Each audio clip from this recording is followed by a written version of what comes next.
ప్రభు నామమున అందరికీ praise the lord.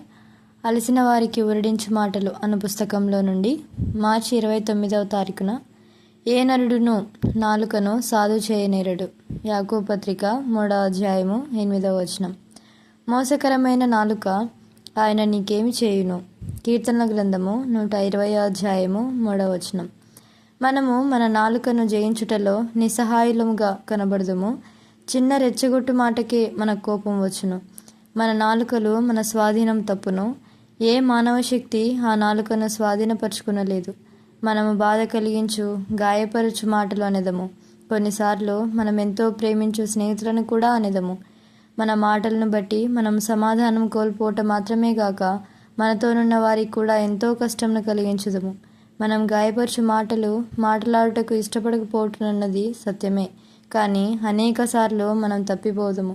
కేవలము దేవుని శక్తి మాత్రమే మన నాలుకను స్వాధీనం చేసుకొనుటకు తోడ్పడును. ఓడ యొక్క చుక్కాని ఇతర భాగములతో పోల్చి చూసినడలా అది చాలా చిన్నది. అయినప్పటికీ నావికుడు చుక్కానిని తన స్వాధీనంలో ఉంచుకొని ఓడను తన ఇష్ట ప్రకారం నడిపించును. యాకోబు పత్రిక 3వ అధ్యాయము 4వ వచనం. దేవుని శక్తి యొక్క స్వాధీనంలోనికి మన నాలుకను తీసుకొని రావలెను.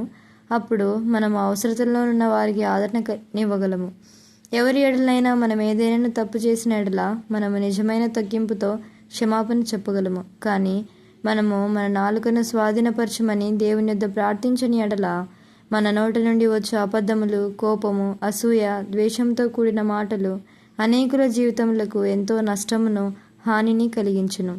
దాని తర్వాత ఒప్పుకొనుటకు మిక్కిలి కష్టతరమగును. నేను అనిన మాటలకు చింతించుచున్నానని చెప్పుట కష్టమగును.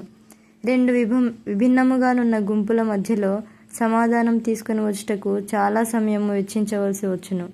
ఇరుపక్షంలో వారు తాము తప్పు చేసిరని ఒప్పించబడినప్పటికీ వారు ఒకరికొకరు క్షమాపణ చెప్పుకొనుటకు తిరస్కరించుదురు. తప్పుగా అర్థం చేసుకుంటలో వారి పాలిభాగమును అంగీకరించుదురు. కానీ నన్ను క్షమించమని చెప్పుట వారికి అసాధ్యము కనిపించును.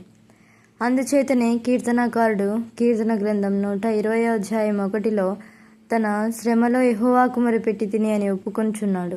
తన స్వంత నాలుక మరియు ఇతరుల నాలుక గర్వముతో, ద్వేషముతో, కోపముతో ఎట్లు మాట్లాడినో జ్ఞాపకం చేసుకొనుచున్నాడు. అతడు తన మాటలను స్వాధీనపరుచుకునేవాళ్ళని ప్రయత్నించని గాని తప్పిపోయిను. అప్పుడు యెహోవాకు మొరపెట్టెను.